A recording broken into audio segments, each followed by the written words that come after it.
Méditer, c'est prendre des vacances. Offrir des vacances à son esprit.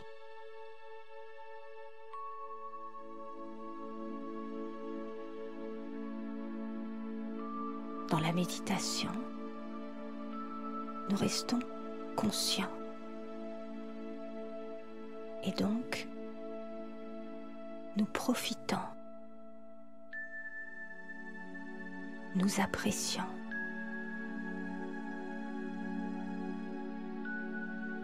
Alors maintenant,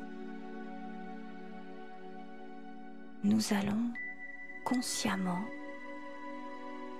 profiter du temps qui passe.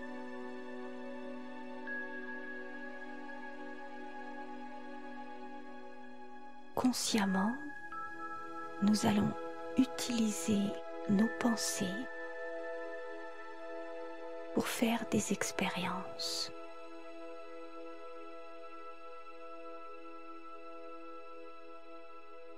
Pour nous enrichir.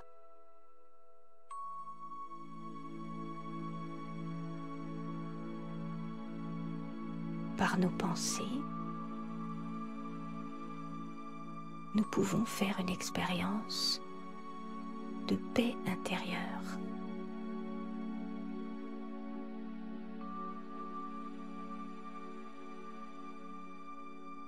En visualisant un paysage paisible.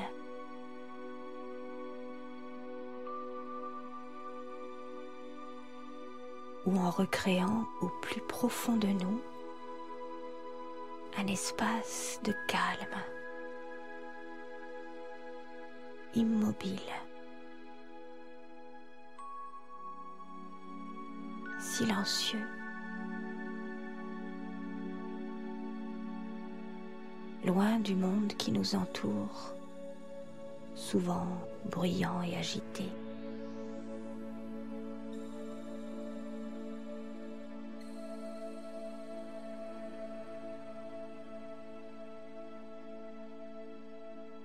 Par moments, dans la journée, au beau milieu de l'agitation, du bruit et du stress ambiant, j'ai besoin de me retrouver, de me centrer, de reprendre conscience de ma vraie nature.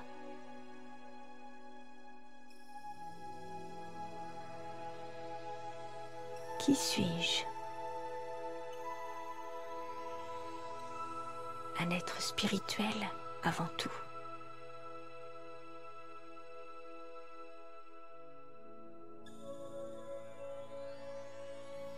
Dès lors que j'en suis pleinement conscient,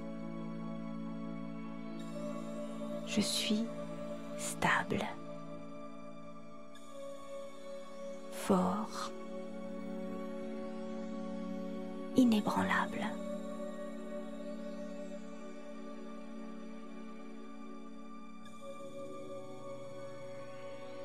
Je suis comme une étoile d'énergie, un être paisible et lumineux.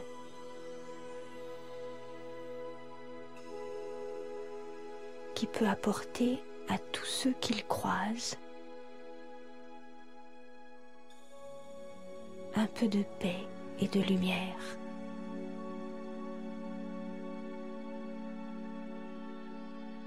Combien de fois dans la journée en suis-je conscient?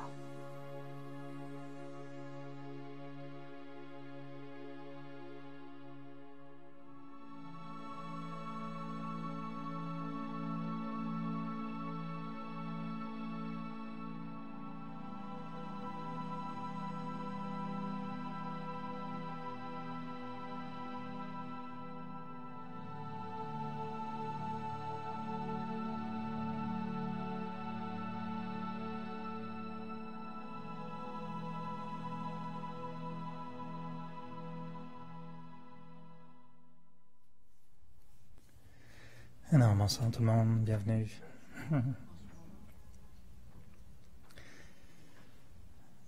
Quand on regarde les autres, hein, des fois on pourrait se poser la question, est-ce qu'on voit vraiment l'autre ou est-ce qu'on voit des masques? Est-ce qu'on porte tous des masques? Le thème est « Laisser tomber les masques ». C'est un sujet qui est vraiment intéressant parce que on se demande un petit peu des fois la question très éternelle, qui suis-je vraiment? Et des fois on pourrait se poser la question aussi, qui est l'autre vraiment aussi? Je pense que je vais peut-être mettre les lumières aussi. Pour qu'on voit, quand je laisse tomber le masque, il faut qu'on voit ce qui se passe. C'est pour la vidéo. Et on se demande souvent, c'est souvent la question qu'on se pose qui est fondamentale à toute notre démarche spirituelle, c'est qui suis-je véritablement? Et toute la philosophie du Raja Yoga est axée sur le fait qu'on est conscient d'une identité maintenant, mais que peut-être on pourrait avoir une autre identité si on s'éveille spirituellement, si on se développe spirituellement. Et on se dit que peut-être qu'aujourd'hui on n'a pas certaines compétences, certaines qualités, certaines vertus, mais qu'on peut les avoir demain. Si quelqu'un aujourd'hui est une personne angoissée, stressée, anxieuse, assez négative, toujours en train de se plaindre, avec beaucoup de peur intérieure, alors quelqu'un vit un moment comme ça, puis même en fait c'est pas qu'il vit ou qu'elle vit un moment comme ça, c'est que sa vie est comme ça depuis très longtemps. C'est certain que cette personne va sentir que ben moi ça c'est ma nature, je suis comme ça, et la personne peut souffrir de ça. Imaginez qu'un miracle se produise et que la même personne, après de bonnes sessions de Raja Yoga ou autre chose, ou peut-être la crème glacée, je ne sais pas, peut-être une cure de crème glacée, ça donnerait ça aussi. Mais après une technique ou une expérience quelconque, cette personne tout à coup change complètement. Et que là, elle n'est plus stressée du tout, elle n'est plus angoissée, elle n'est plus négative. Qui est la vraie personne? Je pense qu'à chaque moment, la personne est vraie. Mais c'est plus tout à fait la même personnalité. Il y a une transformation. On sait qu'on peut s'améliorer dans certaines compétences physiques. Quelqu'un qui est peut-être pas très bon en mathématiques peut le devenir. Quelqu'un qui est pas très bon en comptabilité peut le devenir, peut l'apprendre et le devenir. Quelqu'un qui connaît rien en ordinateur, quelqu'un qui connaît rien en informatique peut l'apprendre puis devenir finalement un jour très doué en informatique. D'un point de vue compétence, on peut changer aussi. Mais d'un point de vue de notre véritable identité, est-ce qu'on peut changer beaucoup aussi? Combien est-ce qu'on peut changer ce qu'on est véritablement? Et toute la démarche spirituelle est axée sur le fait qu'on est convaincu, qu'on croit, qu'on espère, peut-être des fois, que ce qu'on est aujourd'hui peut changer. Et que tout ce qu'on vit intérieurement, si on vit des choses négatives, ben on comprend, je pense dans la spiritualité, qu'on peut changer ça. Et la question qu'on se pose, c'est est-ce qu'on sait à quoi on ressemblerait sans nos négativités? Et ensuite, est-ce qu'on sait à quoi on ressemblerait sans nos limitations, sans ce qu'on a créé comme limite? Ouais? Est-ce qu'on l'a vu? Est-ce que vous êtes déjà regardé dans le miroir et dit « Ah, ça y est, je viens de voir une version de moi parfaite. » Ils font beaucoup ça dans les publicités avant-après. Surtout les publicités pour perdre du poids ou des choses comme ça, là, c'est avant-après. Ou les hommes, c'est pour les cheveux, là, avant, pas de cheveux, après, plein de cheveux. Acheter le produit maintenant. Ils font beaucoup ce genre de choses, non? Et nous, est-ce qu'on a une version spirituelle, moi, aujourd'hui, puis moi, réparé, bien épanoui, l'être spirituel épanoui? Et s'il y a une différence entre les deux, est-ce que c'est que sans le savoir, j'ai un masque qui m'empêche de révéler ce que je suis véritablement? C'est-à-dire, est-ce que je deviens vraiment quelqu'un de différent ou est-ce que le quelqu'un de différent est déjà là, mais il n'est pas révélé? Vous voyez la différence? Et dans la philosophie du Raja Yoga, on pense que l'âme contient tout le temps sa version parfaite, qu'elle est enregistrée dans l'âme. Elle fait partie de ce que certains appellent des fois un blueprint, une espèce de Un blueprint, c'est comme un canevas de base ou un plan original ou une structure originale. Que la perfection de l'âme existe déjà en tout temps. Elle est là dans chacun de nous, mais qu'elle n'est pas révélée. Et ce qu'on révèle, c'est ce qu'on a acquis. Et je vais y aller de façon très simple. Ce qu'on enseigne dans l'Raja Yoga, la leçon de base, c'est de dire, quand on naît physiquement, on va commencer à nous inculquer des valeurs et des identités très fortes. Tu es un garçon. Puis les garçons, ça fait ça.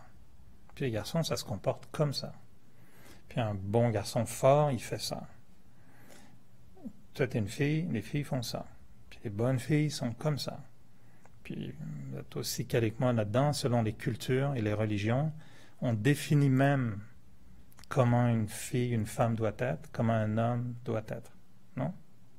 Donc il y a des modèles, on nous donne un moule, puis on nous dit, si tu veux être un bon garçon, il faut que tu rentres dans le moule. Non, vous n'avez jamais fait ça?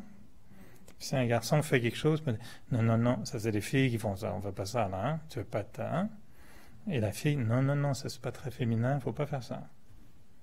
On est dans des moules. Après, on va nous inculquer, involontairement, une identité axée sur d'où on vient. Et puis, moi je viens de Bretagne, et en Bretagne, comme ça, l'exemple sera le même en France, ici au Québec j'imagine, ou même en Bretagne, on est selon des régions. Puis quelqu'un du Finistère Nord va penser que celui du Finistère Sud, c'est pas pareil. T'sais. Leurs crêpes, là, sont pas aussi bonnes. Puis l'artichaut, là, bien meilleur en Finistère Nord. Puis toi, tu viens du Sud? Non, les crêpes, vous avez rien compris. Puis, tu sais, chacun est très localisé dans son identité, non? Tu parles à quelqu'un, tu dis, tu viens d'où? De la Beauce? Ah, un Beauceron. Ah oui, ça, on sait ce que c'est un Beauceron. C'est identifié, il y a un moule, il y a une étiquette, il y a un poids, il y a une mesure, tout est clair, dans un Beauceron. Ok, je comprends.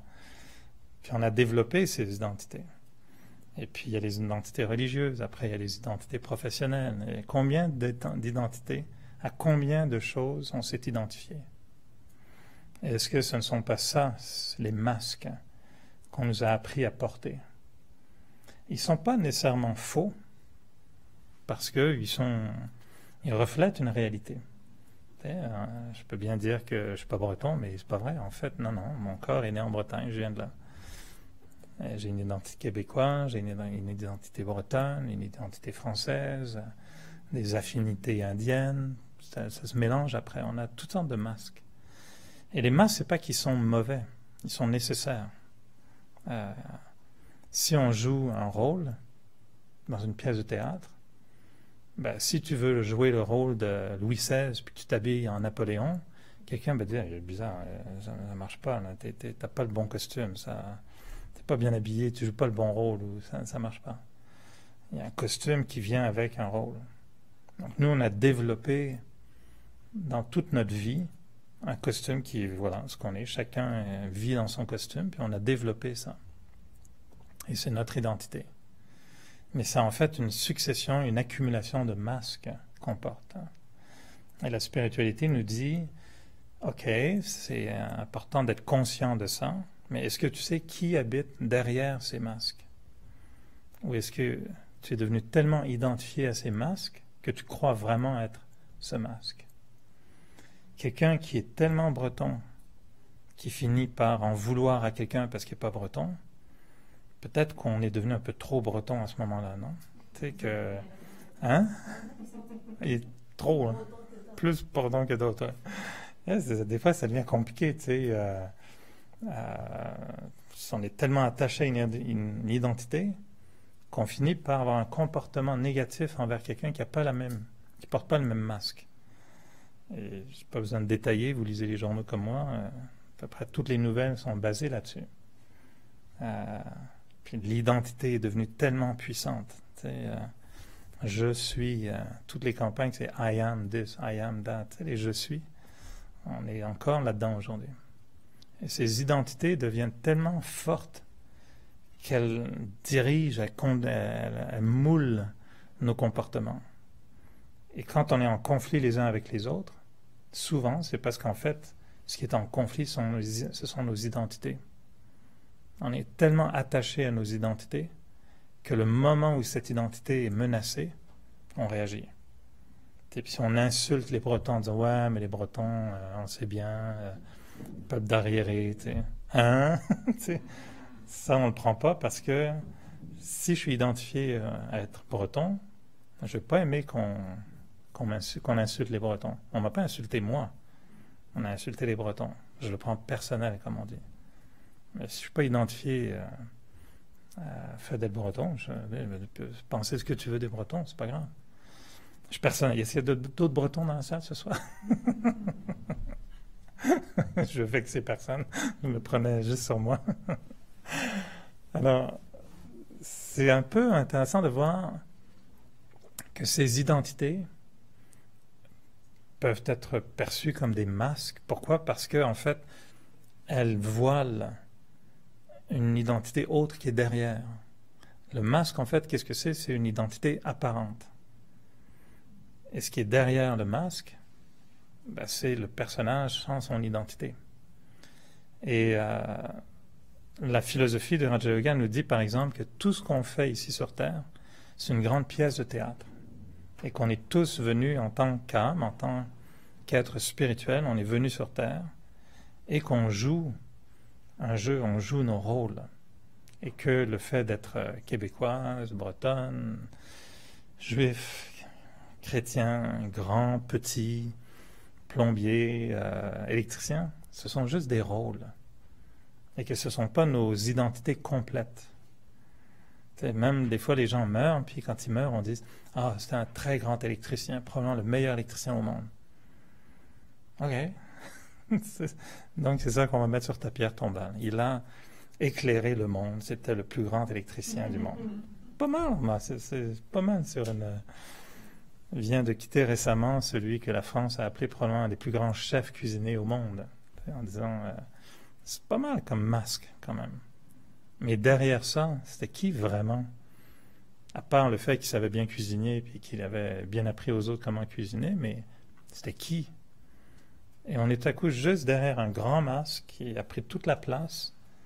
Puis on a oublié que si tu demandes à sa fille, elle va peut-être dire OK, c'est un bon chef cuisinier, mais c'était surtout un père fabuleux. Et en tant que père, voilà ce qu'il a fait. Mais ça, on l'a oublié parce qu'on a vu juste le chef cuisinier. Et on dit qu'on est tous ici pour jouer nos rôles. On joue une pièce de théâtre. Et c'est vrai que c'est intéressant de devenir boulanger ou de devenir infirmière, de devenir médecin. Et il y en a qui prennent leur rôle tellement au sérieux qu'ils sont plus capables d'enlever ce masque pour qu'on puisse voir autre chose que Monsieur le médecin. Il y en a qui vont être médecins tout le temps, même chez eux, finalement, leurs enfants continuent à voir non plus. Leur père disparaît presque et il n'y a que le médecin qui devient à table le soir. Ils sont là avec docteur, un tel, au lieu d'être avec papa. Ça, c'est disproportionné à un moment donné. Si le médecin est plus capable de mettre de côté le masque de médecin pour laisser le masque du papa revenir à table, ben, c'est plate pour les enfants, quoi. Alors, quel masque portons-nous? Et une des questions qui est intéressante à se poser, c'est à quelle identité je m'attache? Et chacun pourrait se poser la question, quelles sont les identités auxquelles vous êtes attaché, consciemment ou inconsciemment, volontairement ou involontairement? Est-ce qu'il y a des identités auxquelles vous êtes très attaché? Pensez-y un petit peu. Votre apparence physique? Ta cravate. Hein? Ça parle d'une cravate. À quoi êtes-vous attaché comme identité? C'est intéressant de se demander, OK, pensez à votre profession. Vous êtes de 0 et 100%, quel est votre degré, votre pourcentage d'attachement à votre profession? Combien de fois vous pouvez vous souvenir avoir utilisé ce masque, cette carte d'identité, pour sentir que ça crée un petit buzz dans la discussion? C'est sûr que si vous étiez, je ne sais pas moi, éboueur, moi j'ai fait ça jeune. J'étais éboueur pendant un été, Aujourd'hui, depuis ce jour-là, j'ai tellement de sympathie pour tous ces gens qui font ce métier. Et je suis toujours très gentil avec eux. Et j'ai vraiment une sympathie parce que je l'ai fait en été. Puis je vois, c'est vraiment dur. C'est vraiment pas facile. Puis en même temps, c'est très sympathique. Il y a un buzz à être sur ton camion. Puis tu cours toute la soirée. Puis c'est un métier. On dit il n'y a pas de saut métier. Alors, mais si t'es éboueur, puis que tu es dans une conversation, puis que tu es avec deux médecins, puis on te dit, toi, qu'est-ce que tu fais? Ça prend beaucoup d'estime de soi pour dire, ben moi, je suis éboueur, puis c'est le fun, j'aime beaucoup ça. Ah ouais? Faire face au regard potentiel qu'un autre va avoir envers toi. Et si, par contre, on est ministre des éboueurs, c'est peut-être moins noble que ministre de... C'était ministre de quelque chose. Combien de fois est-ce qu'on utilise notre carte professionnelle pour sentir que ça crée un rapport de force ou ça crée une énergie qui est intéressante? Notre origine, notre histoire. Il y en a qui ont des histoires auxquelles on est attaché parce que ça devient une identité. Les histoires de nos parents, notre famille, nos origines. Moi, je connaissais une personne, non pas qu'elle avait une grande influence dans sa vie, mais c'était une descendante directe d'Alexandre le Grand. Ça marque l'imaginaire. Il y a eu beaucoup d'enfants, by the way, mais donc plusieurs peuvent se réclamer descendants d'eux. Mais c'est vrai que ça marque quand même une discussion quand tu dis, ah non, ben moi, mon arrière grand-parent, c'était Alexandre le Grand. OK. Est-ce qu'on utilise ça comme... Regarde, maintenant, changez votre regard. Vous êtes devant un descendant direct d'Alexandre le Grand. Mais ça change, il donne quelque chose, non? Moi, je me souviens avoir été en Inde avec le siège social, puis on est tous habillés un peu en blanc, très simple, coton repassable, très ordinaire. Puis tout le monde est habillé pareil. Donc, puis on était on attendait le début d'un événement, puis je suis assis à côté d'un gars, habillé exactement comme moi, pas de je ne connais pas du tout, vient d'un autre pays, j'ai oublié complètement. Puis on parle, puis on rigole, puis on a une belle discussion, etc. Et puis vraiment, l'idée m'est pas du tout venue de lui demander qui il était ou qu'est-ce qu'il faisait. On parle en tant que collègue spirituel dans le Raja Yoga, philosophie et tout. Puis d'un coup, le programme commence, alors tout le monde s'arrête, on médite. Puis là, le maître de cérémonie vient sur scène et dit, puis c'est vraiment notre très grand honneur aujourd'hui d'accueillir un tel qui est ministre de machin, qui a fait tel programme dans tel pays, qui était... Puis moi, j'écoute ça, puis je dis, waouh, ok, j'ai hâte de voir c'est qui. Puis le gars d'à côté de moi se lève, puis c'était lui. Puis je dis, oh, c'est à lui que je parle depuis une demi-heure. Et là, j'ai tout de suite été tellement conscient de ce qui se passait en moi, tu sais, tout à coup de me dire... est-ce que je change tout à coup mon regard? Est-ce que tout à coup je me dis, oh wow, il est ça. Mais il y a 10 minutes, il me parlait, puis j'avais pas le wow, il est ça. Et là, je me rendais compte de la force de ce masque, la force de cette identité. Parce qu'il y a 10 minutes, pour moi, c'était un gars ordinaire, sympathique, et puis bon, que je commençais à découvrir avec un autre scanner, une autre vision complètement différente. Mes repères étaient très différents. Il a l'air sympathique, il a l'air cultivé, intéressant, une candeur et whatever. Et là, tout à coup, le titre prend le dessus. Et là, après, j'étais conscient que j'étais incapable de revenir à mon regard antérieur, juste à cause d'un titre. Et ça, c'est quand même, je trouve ça assez très parlant de dire que ça change le regard. Si on est infirmière, puis tu parles à quelqu'un, puis que l'autre te dit, ben moi je suis infirmière. Ah, t'es infirmière aussi? Oups, ça y est, on clique un peu plus. Il y a un rapport qui va être créé différemment. Moi, j'ai déjà assisté à des rencontres spirituelles aussi, où on mettait dans les pièces, on disait, on va faire une rencontre où toutes les femmes vont se mettre dans une pièce, puis les hommes dans l'autre. Puis on discute du même sujet, puis après on va se rencontrer, puis on va partager. Et puis... c'était vraiment, je ne sais pas si c'est politically correct. Il faut que je réfléchisse. Est-ce que je peux dire ce que je vais envie de dire? Parce que c'est enregistré, puis on va me dire... Mais c'était une drôle d'expérience. Parce que, bon, on a fait l'exercice. Donc, les femmes se mettent dans une salle, elles discutent, etc. Les hommes se mettent dans l'autre, ça discute. Puis nous, après 20 minutes, c'est fini, c'est réglé. Puis, bon, on nous a dit 20 minutes. Hein. J'ouvre la porte, c'est moi qui vais ouvrir la porte. Puis là, je vois les femmes, mais alors, dès que j'ai ouvert la porte, vous êtes prêtes? Ouah, non! C'est comme, dehors, on est bien, tu sais, viens pas nous déranger. Et oh boy, je retourne voir les gars, je dis, ben écoute, ça grouille là-dedans, il s'est passé quelque chose. J'avais réalisé à quel point, wow, tu sais, il y a vraiment une chimie qui a été créée, qui était très positive, bien sûr, mais qui était comme, wow, ok, il y avait un besoin de, elles sont bien. Puis nous, c'était pas comme, tu sais, c'est vraiment différent. Puis c'était pour moi très axé sur l'identité et la différence. Et puis ça a été très dur de réintégrer le groupe d'hommes au groupe de femmes. Ça, pour moi, ça a été comme, wow, même si on est tous soi-disant spirituels, on est vraiment encore ancré dans notre identité masculine ou féminine. Puis je critique pas, hein, c'était très révélateur de la réalité. Et je pense qu'on l'a tous pris comme, ok. Est-ce que c'est parce que le cerveau d'une femme est différent de celui de l'homme sur certains aspects? Ah, Je pense pas. je rentrerai même pas dans le problème du cerveau ou la résultante du cerveau. Il y a une très bonne vidéo YouTube qui existe sur comment les femmes pensent et comment les hommes pensent. C'est fabuleux. C'est un homme qui est très, très drôle. Puis il décrit complètement le cerveau de la femme, le cerveau de l'homme. C'est à mourir de rire. Si je le retrouve, je le mettrai quelque part. Mais non, c'est l'idée plutôt de... Pour nous, dans la spiritualité, on est tous et toutes des âmes, mais on a inculqué dès notre naissance tous ces masques, toutes ces identités. Et la question pour moi aujourd'hui que je me pose, c'est, OK, mais alors, je reviens à la question que je vous posais, quelles sont toutes les identités auxquelles vous êtes attachés? Essayez juste d'en nommer 5 pour vous-même. L'apparence physique, l'âge, la profession, la religion, l'originalité de vos chaussures. Tu sais, il y en a, c'est un trademark. Tu sais, il y a comme... Tu rentres chez eux, là, puis il y a comme un immense placard. Tu sais, c'est quoi? Ça, c'est mes chaussures. OK, là, tu comprends qu'il y a un enjeu de chaussures là-dedans. Mais j'exagère pas du tout. Hein. Il y en a pour qui c'est des trademarks. Tu sais, il y en a, c'était la moustache. Hein.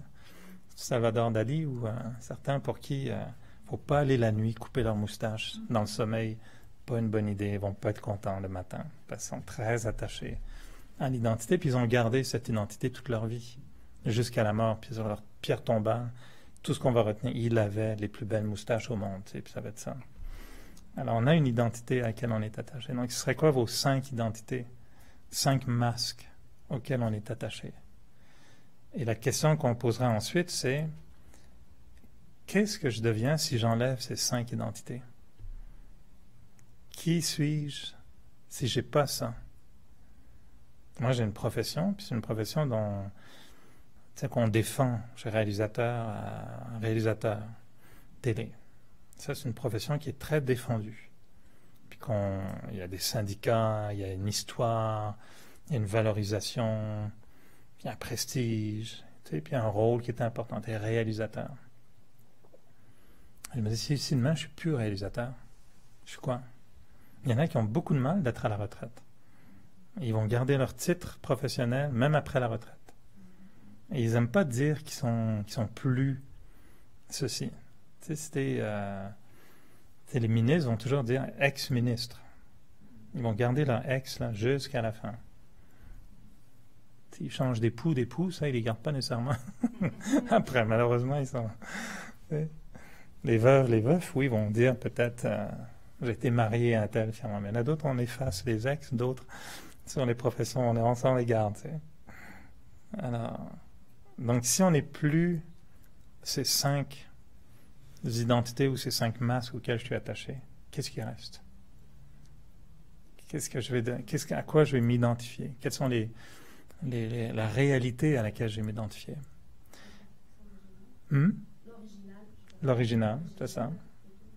Vous parliez tout à l'heure de perfection. Et dans la théorie du Raja Yoga, ce qu'on dit, c'est que l'âme, elle existe de façon éternelle. Les bouddhistes, par exemple, et les hindous ont dans leur religion, dans leur philosophie, l'idée que l'âme voyage dans le temps pendant très, très, très, très, très, très, très, très, très longtemps et voyage à travers différents corps. Donc, c'est la philosophie de la réincarnation. Et toute la philosophie orientale est axée là-dessus. Donc, je lisais par exemple un article très intéressant qui disait que pour certains Indiens, il y a longtemps, la mort, c'était pas si grave que ça. Tu sais, c'était juste, OK, c'est pas si grave. De toute façon, il y en a tellement des vies qui s'en viennent là, que ils aspirent même à quitter le corps des fois pour essayer d'accélérer l'accès à la lumière finale. Le nirvana, ils disent, moi, il me reste encore beaucoup de vie, alors on y va. Là. Chrétien, catholicisme, christianisme, c'est pas comme ça du tout. Tu as une vie, puis après, tu as deux portes. OK, pas OK. Et là, tu as deux options apparemment, puis on connaissait la suite autant que moi. Hein? C'est ça l'idée. Ça change quand même une préparation à la mort, selon si tu es attaché à ces croyances ou pas. Donc, à quoi je m'identifie? Après, c'est important. Donc, nous, dans la philosophie de Raja Yoga, on dit l'âme existe, elle est éternelle. L'âme n'a pas été créée, elle ne sera pas détruite. Le corps est créé et le corps est détruit. Donc, l'âme existe même sans corps. L'âme s'exprime à travers le corps. Donc le masque, ultimement le corps est un immense masque complexe, est un moyen à travers lequel on s'exprime. Mais qui s'exprime? Tu sais, si aujourd'hui je m'habille un peu, des fois on voit ça, des gens très importants, ils sont habillés, surtout quand tu es en vacances, là, tout le monde est en short puis en t-shirt froissé. Puis là, tu parles à la personne. La même personne rentre dans sa maison, ressort, cravate, beau costume, bien habillé, super souliers. Oh, t'as l'impression que c'est plus la même personne. Pourtant, c'est la même personne. Mais quand tu es en vacances, en short puis en t-shirt non repassé. Puis quand tu es au travail, t'habilles autrement. C'est la même personne. Le rôle est différent. Donc, nous, on exprime différentes choses selon différents moments, avec différentes personnes. Mais derrière tout ça, qui suis-je? Ça, c'est toute la démarche du Raja Yoga. Et la méditation, ce n'est rien d'autre qu'un moment de silence dans lequel on veut faire taire tous les masques pour leur dire, toi, le réalisateur, là, t'es pas nécessaire. Toi, le breton, mange tes crêpes, on n'a plus besoin de toi. Toi, l'infirmière, t'as aucun patient à part toi-même. Donc, on se calme, tout le monde peut enlever tous ses masques, et il reste quoi? Et ce qu'on a comme symbole dans le Raja Yoga, c'est ça. Et nous, on avait un dépliant, j'en ai parlé il n'y a pas longtemps, je disais, on avait un dépliant il y a très longtemps, avec cette petite photo, puis c'était un point de lumière, puis c'était marqué en dessous, si vous pouviez vous voir véritablement tel que vous êtes, voilà à quoi vous ressembleriez. Point. C'est juste une âme. Et nous, ce qu'on vise en méditation, c'est refaire l'expérience d'être une âme, sans aucun masque. Et l'âme, c'est magnifique quand on définit l'âme, qu'on parle de perfection, qu'on parle de lumière, qu'on parle de conscience. L'âme, quand on la ressent, quand on en fait l'expérience, bien, c'est là où, pour moi, la philosophie dit, il y a une partie de moi qui doit se révéler à moi-même. Et je n'arriverai pas à enlever mes masques tant que une partie de moi ne m'aura pas été révélée. C'est-à-dire que ma propre divinité, ma propre grandeur, ma propre perfection, ma propre spécialité, tant qu'elle n'est pas claire à mes yeux, j'aurai besoin de ces masques parfois pour me protéger, pour faire semblant d'être quelqu'un d'autre. Si on est très honnête, on n'a pas besoin de mentir. Non? Quelqu'un qui est très honnête ne sent pas le besoin de mentir.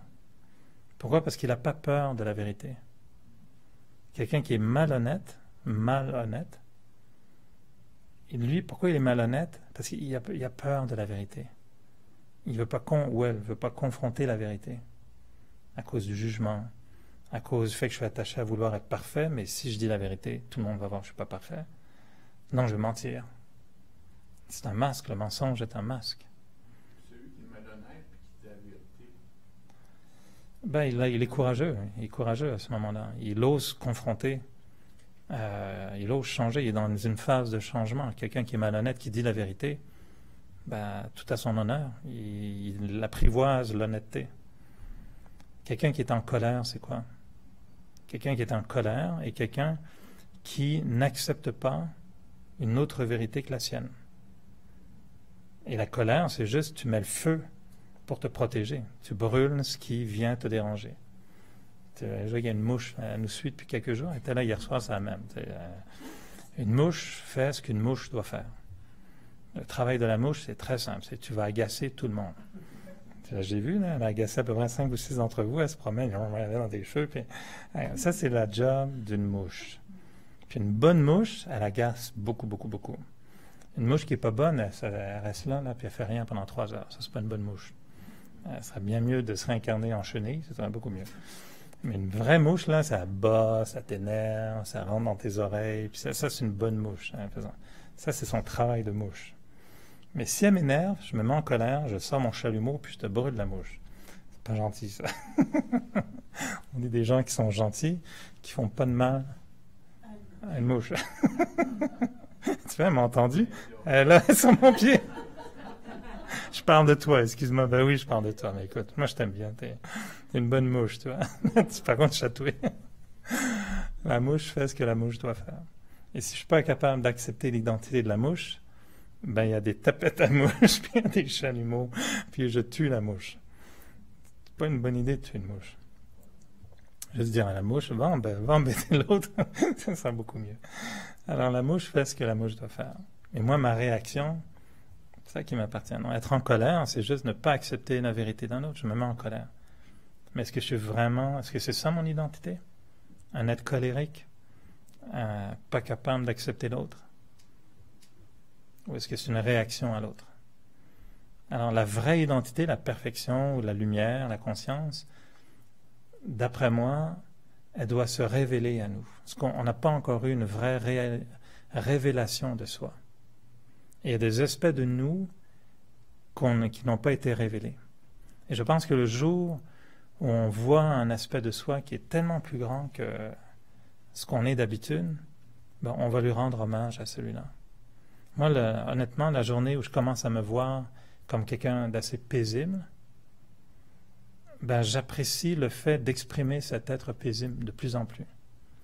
Mais étrangement, il a fallu que les gens me le disent, parce que je ne le voyais pas.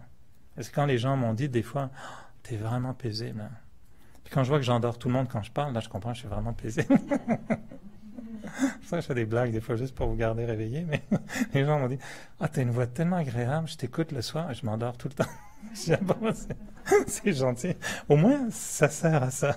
Si la vidéo, YouTube devrait nous donner des nouvelles statistiques, combien se sont endormis en vous écoutant? Je trouve ça très utile.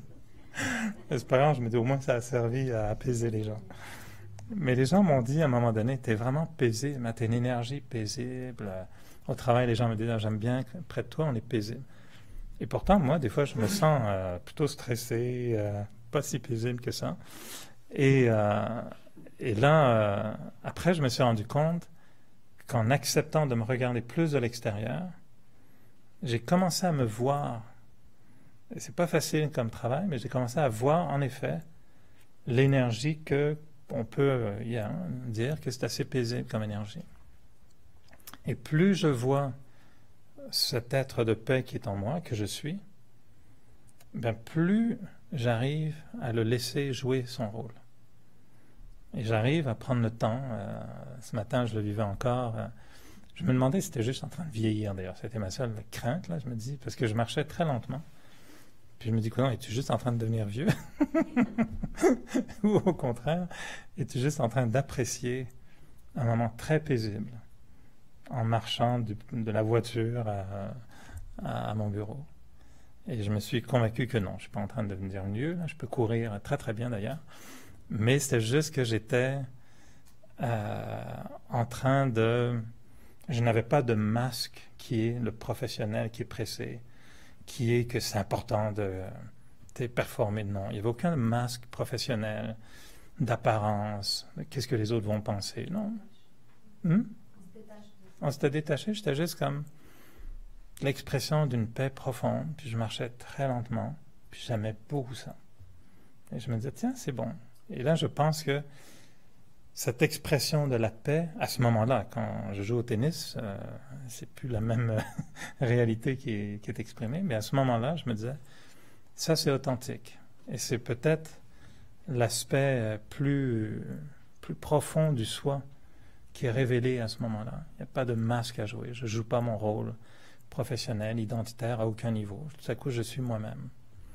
Et je me dis que notre candeur, notre gentillesse, notre sympathie envers l'autre, notre respect profond des autres, notre capacité à s'harmoniser avec l'autre, notre non-violence envers les autres. Je pourrais continuer encore. Essayer de juste sentir c'est quoi toute cette cumulation de valeurs. C'est juste essayer de ressentir qu'est-ce que c'est en ce moment d'être non-violent. Je sors d'un appel conférence, c'était très bien, la personne nous disait, on parle de humankind, puis elle disait humankind, l'être gentil. En anglais, c'est le humankind, mais la gentillesse de l'être. Il ne faut pas oublier que c'était ça qui a créé le mot qui voulait nous identifier comme un groupe identitaire, l'humanité.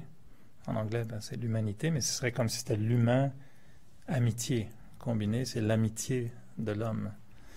Et je me disais, si on fait juste expérimenter ça, la candeur, l'amitié, le respect de l'autre, la non-violence, la gentillesse, l'empathie, la sympathie, c'est juste de vibrer sur ces qualités-là, puis de vous demander, est-ce que ça, par contre, c'est pas une identité à laquelle j'aimerais m'attacher, plus que d'autres?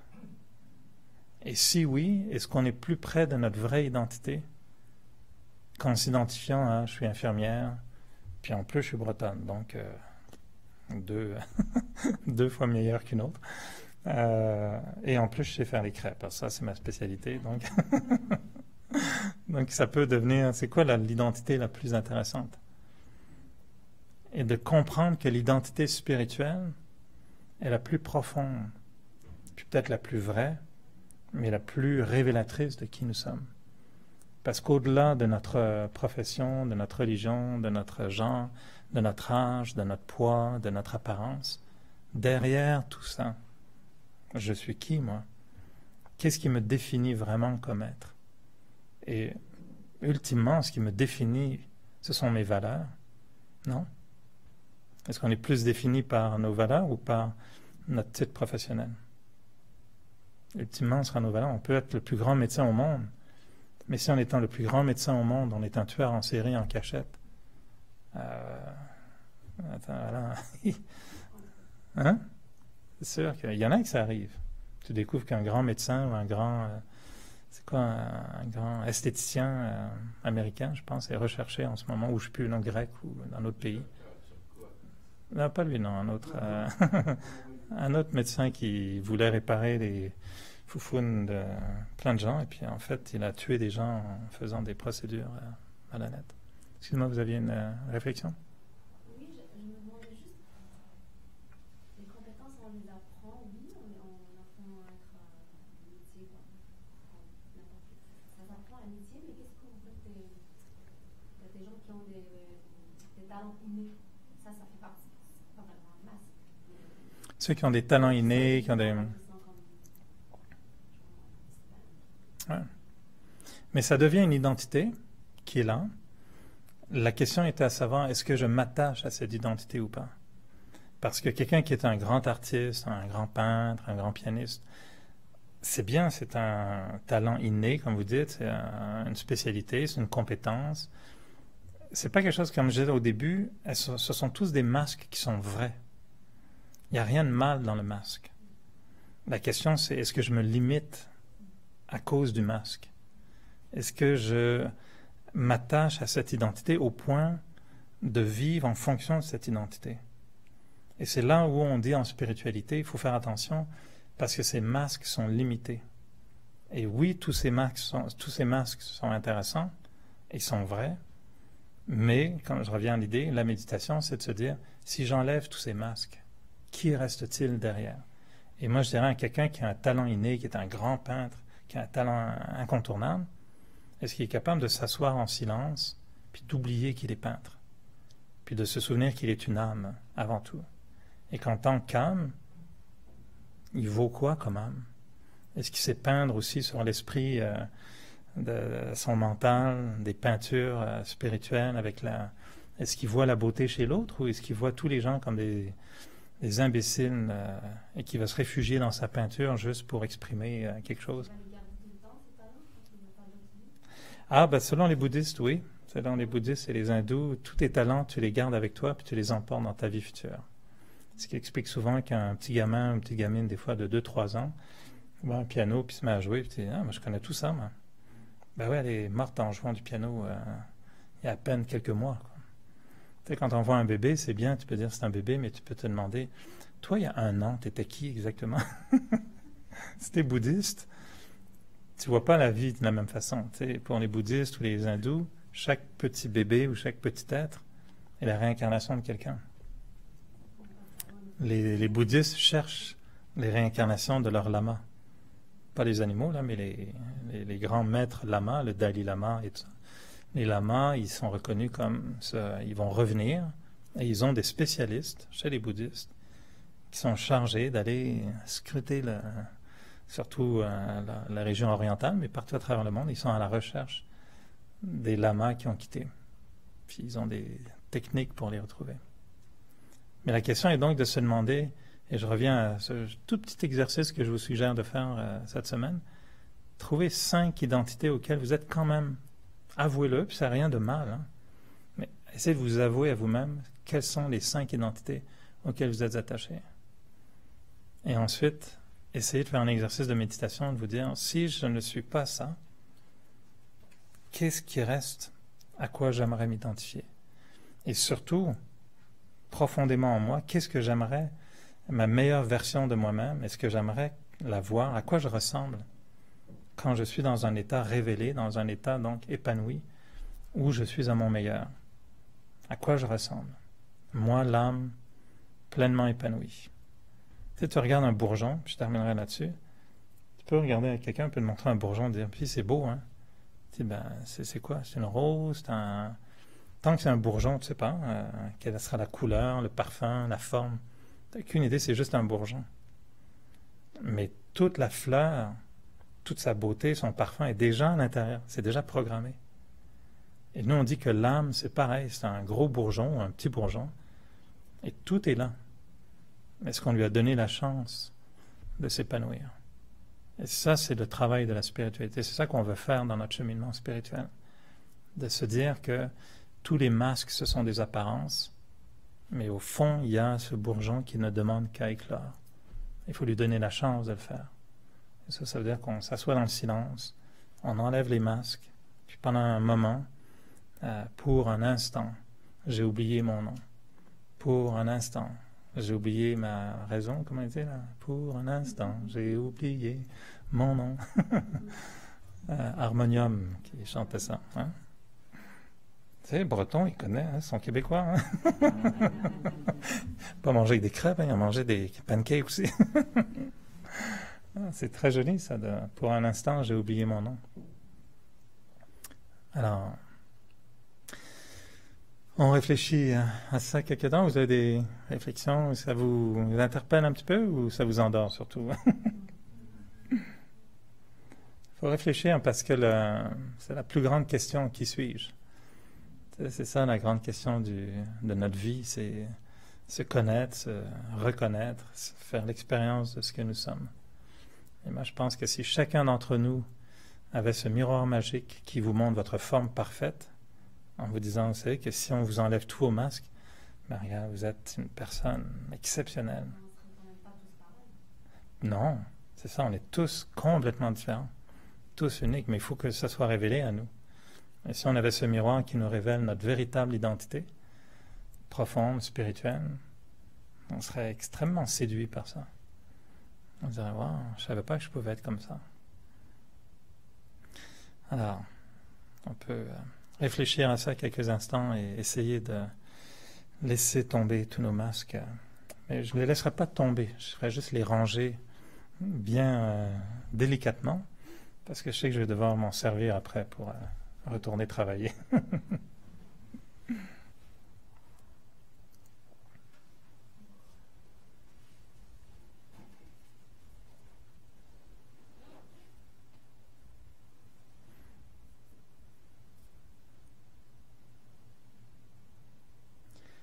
Alors, on prend le temps de bien s'asseoir physiquement.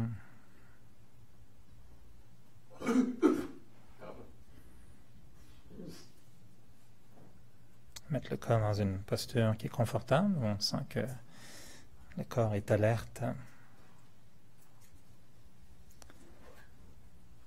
La première chose qu'on va essayer de ressentir dans la méditation, c'est changer la relation que j'ai avec le corps. Être conscient que moi, l'âme, je suis un être d'énergie, une conscience. Et comme si je regardais mon corps, je transmets au corps tout entier une énergie de lumière.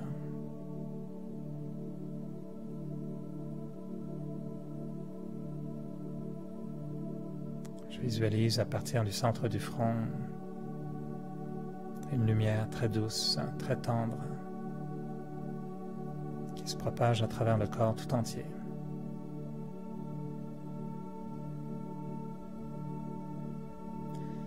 Et j'essaye de ressentir pour le corps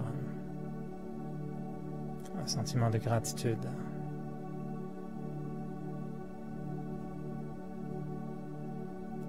L'harmonie.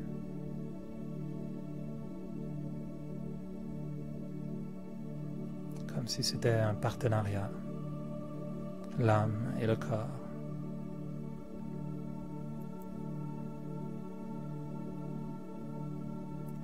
Et je vois mon corps comme un véhicule.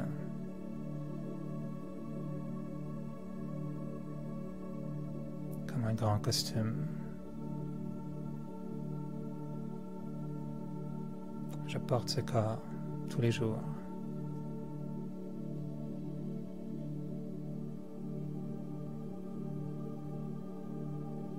Mais je ne me limite pas à ce corps.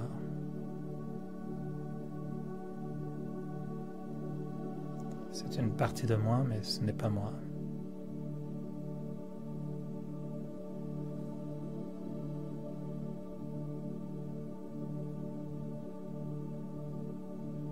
Le corps vieillit, le corps change.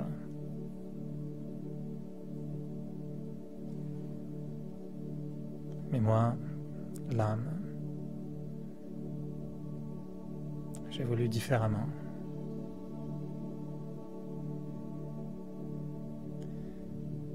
Alors, en commençant à ressentir la différence entre l'âme et le corps, je continue à diriger vers le corps une énergie bienveillante.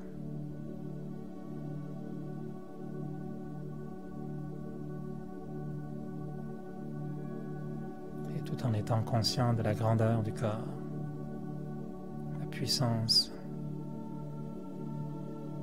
de cet être complexe, magnifique. Je dirige mon attention au centre du front. Et je me détache petit à petit du corps.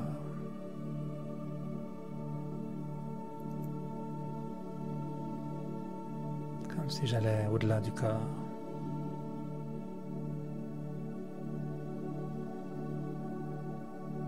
Je me concentre sur une lumière.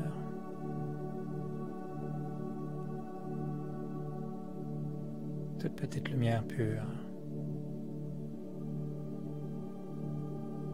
L'âme. La conscience. L'être vivant. L'être éternel.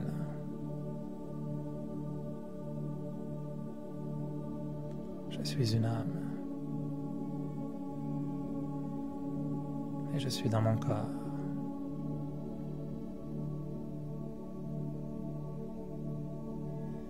Et moi, l'âme, j'ai une dimension non physique.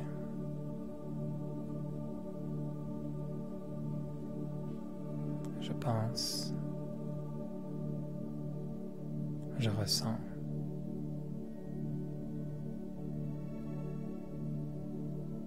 Et je possède une personnalité unique, une identité unique.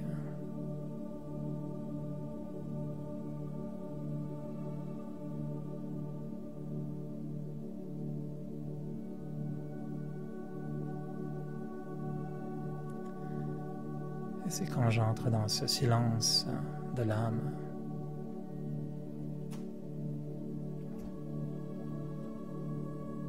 que je redécouvre petit à petit la dimension de l'âme, l'énergie de l'âme.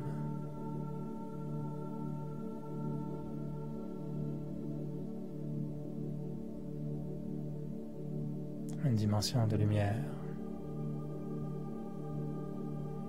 une énergie pure.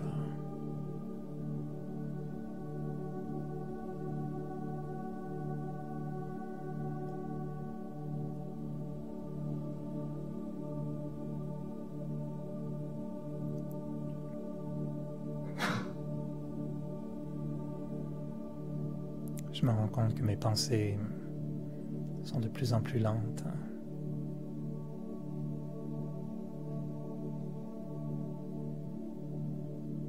De plus en plus calmes.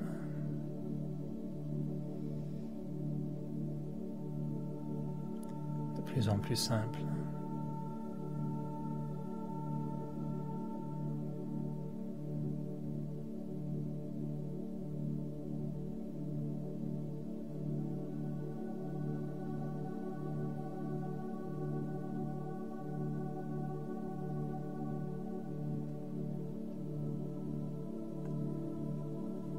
Je pense à la paix.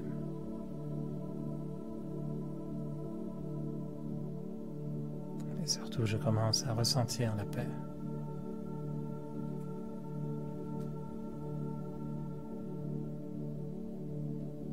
L'énergie de la paix.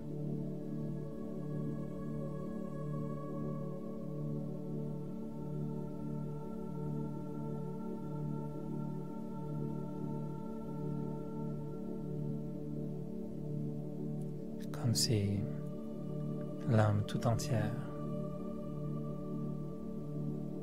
redevenait un être de paix.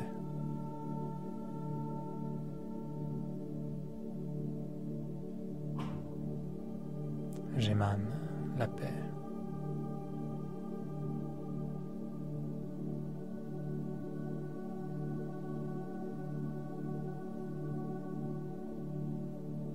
Je propage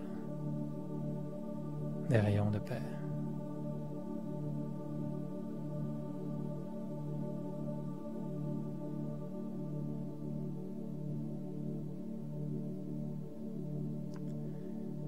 Et cette paix me procure une énorme puissance,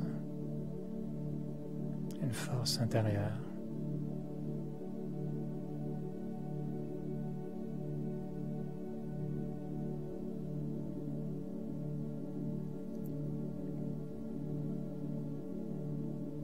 Comme la puissance d'un phare, ancré dans la pierre, dans le rocher, qui peut résister à toutes les vagues, mais qui propage la lumière.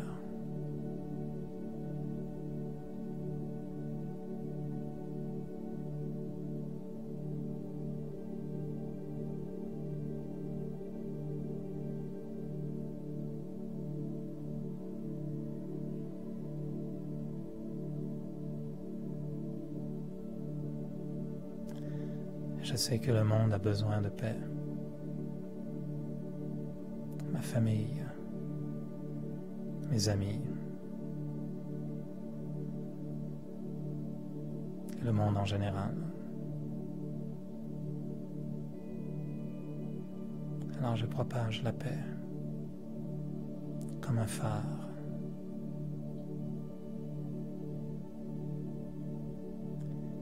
Et peu importe les vagues, les ondes, les obstacles, je reste cette lumière cette paix.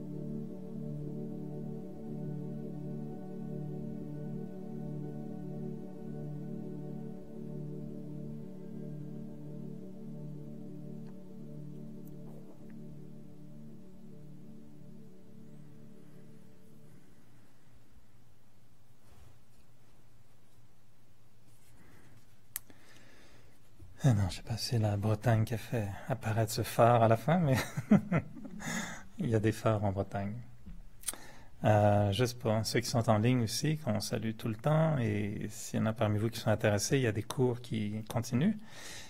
Prochain cours de méditation à compter du mardi 14 août, donc une série de 3 sessions le soir de 7h à 8h15. Prochain cours de philosophie du Raja Yoga, donc c'est la suite du cours de méditation qui commence lui déjà demain soir, jeudi, qui nécessite donc un cours de méditation préalable et surtout un événement auquel je vous invite surtout de ne pas rater. Ce dimanche à 6h30, on aura une célébration qu'on fait tous les ans, certains l'ont déjà peut-être expérimenté, ça s'appelle le Rakhi. C'est un festival indien qui est absolument magnifique.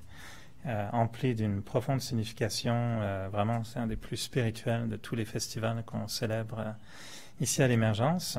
Et c'est un festival qui s'appelle le Raksha Bandhan, qui veut dire le lien de protection. C'est un petit bracelet qu'on noue tous les ans sur le poignet, qui est une espèce de vœu d'engagement et de protection. Raksha Bandhan, le lien de protection. Et donc, ce qu'on fait, c'est une cérémonie qui est très, très, très puissante, sans même tout comprendre ce qui se passe.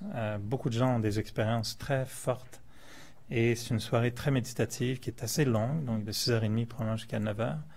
On reçoit une dame de Los Angeles, Gita, qui est vraiment une fille que je connais bien, très sympathique. Vous allez voir, son énergie est vraiment intéressante. Une fille très paisible, qui a un regard très, très, très puissant. Et elle va diriger donc le Raksha Bandhan. Donc, on va expliquer un peu ce dont il s'agit. L'explication est assez courte et après, c'est une très longue méditation dans laquelle vous allez tout être décoré en blanc et chacun vient sur scène, un par un ou devant, je ne sais pas comment on va l'organiser, et vous passez vraiment, c'est un petit rituel. Une personne va vous mettre, donc cette personne va vous attacher un petit fil autour du poignet en vous regardant vraiment au cœur de l'âme. Ça, c'est assez incisif comme regard. On vous explique pourquoi, puis c'est très spirituel. On voit l'âme, on s'abandonne. Là, vraiment, il n'y a aucun masque. Là. Vous mettez les masques par terre avant de monter sur scène. Et là, on vous noue un petit raki, un petit bracelet. Après, il y a une sucrerie, une toulie, une bénédiction. Et c'est vraiment, il y a une énergie particulière. On fait ça partout à travers le monde. C'est un très, très grand festival indien qui est célébré aussi en Inde, bien sûr, où la tradition veut que les femmes nouent un bracelet, un petit truc comme ça, sur le poignet de leur frère physique. Et le frère s'engage en retour à leur offrir la protection. Donc le frère doit toujours protéger sa sœur. Et pour remercier la sœur de lui offrir son amour, etc., le frère remet un cadeau à la sœur.